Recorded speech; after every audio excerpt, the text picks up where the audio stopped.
자, 안녕하세요. 안녕하세요. 네, 김희영입니다.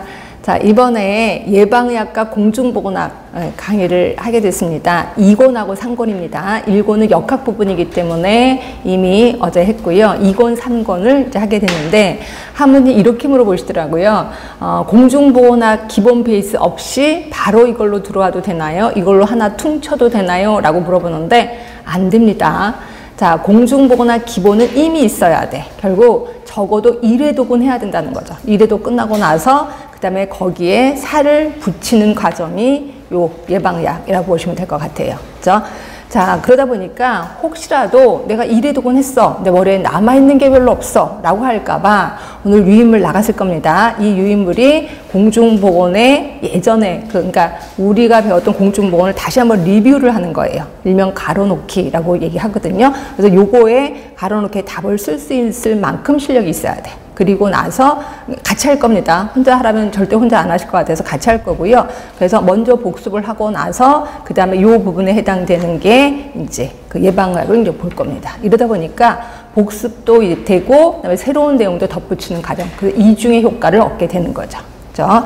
자, 그리고 그 제가 이제 이거를 미리 이제 공부를 해봤을 거 아니에요. 나 공부를 하는 과정에서 어떤 때는 이제 밤에 공부를 하면서 소름이 끼칠 때도 있어요. 이게 왜 그러냐면, 우리가 이제 시험 보러 갔을 때, 이런 문장은 어디서 나왔을까? 이런 건 어디서 나왔을까? 되게 궁금했던 것들이 여기에 그대로 있는 거예요. 아예 토시 하나 틀리지 않고 그대로 있는 거예요. 그래서, 와, 문제를 내실 때 이 책을 갖고 그대로 문제를 내셨구나라는 게 제가 한두 번 겪은 게 아닙니다. 그래서 이 책은 한 번씩은, 그러니까 연구사를 준비하시는 분들이라면 꼭 반드시 봐야 될 것들이 이 책이라고 보시면 돼요. 그래서 보시다 보면 선생님들도 이거 어디서 많이 봤는데 이런 문장이 느껴지실 겁니다.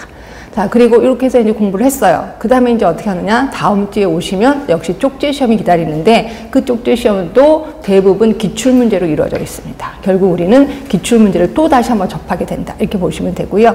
그래서 말 그대로 이 예방의학은 완벽 추구. 이렇게 생각하시면 될 것 같아요. 그래서 이 정도로 좀 하면 될 것 같고요. 자, 일단 우리 나눠준 유임을 먼저 하고 그 다음에 이제 본 수업 들어가겠습니다. 일단 환경부터 먼저 들어가요. 자, 환경하면 유임을 다 받으셨을 거예요.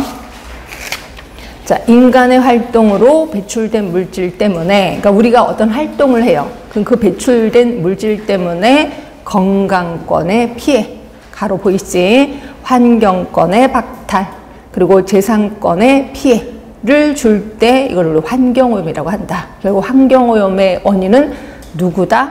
우리다. 우리가 활동한 것 때문에 그렇다. 그리고 요새 특징은 월경성 환경오염이라는 게 있습니다. 결국 대한민국에서 일어난 오염물질이 대한민국에서 끝나는 게 아니라 다른 나라로 넘어간다는 거죠. 자, 이거에 피해를 보는 게 우리나라죠. 중국의 오염물질이 다 우리나라로 오고 있잖아. 그래서 이렇게 국경을 넘어서 오는 거를 월경성 환경오염이라고 하는 거고, 요게 가장 큰 문제라는 거죠. 그래서 쭉 써 있었습니다. 우리 이미 다 배우셨을 거고. 자, 그다음 환경 관련 용어. 자, 요거 공부할 때 어떤 식으로 공부하라 그랬어요? 딸랑 요거만 배우면 안 되는 거고, 요거의 개념은 당연히 알아야 돼. 개념 알고, 이거의 원인은 뭐지? 원인도 알아야 되고, 그리고 요거의 결과 어떤 일이 벌어지는지 이것도 알고 있어야 된다라고 얘기를 했고요. 제일 처음 나오는 게 엘니뇨입니다. 자, 엘니뇨는 원인이 뭐였었냐면 지구온난화입니다. 지구온난화. 자, 지구온난화가 일어나면 요거의 결과 동태평양의 바닷물의 온도가 높아지죠. 그죠? 그러니까 이게 태평양 같은 경우가 동태평양이 있고 중태평양이 있고 서태평양이 있단 말이에요. 그런데 이 동태평양의 바다 온도가 높아지는 거야. 그런데 이게 점점 심해지면서 중태평양의 온도도 올라가기 시작해. 바닷물의 온도가. 그럼 여기가 온도가 올라가게 되면 어떤 현상이 일어나냐면 여기는 건조하게 되는 거죠. 그러면 반대로 서태평양은 갑자기 비가 많이 쏟아지게 되는 거죠. 그래서 갑자기 급성, 호우라고 하나요? 갑자기 멀쩡했던 비가 막 장대비 같은 비가 쏟아지고, 요게 이제 서태평양 지역이라 이렇게 생각하시면 되고요. 요게 매년 일어나진 않았습니다. 예전에는 한 5년에 한 번씩 아까 말한 요게 가로 안에 있는 단어, 그런 현상이 일어났었다가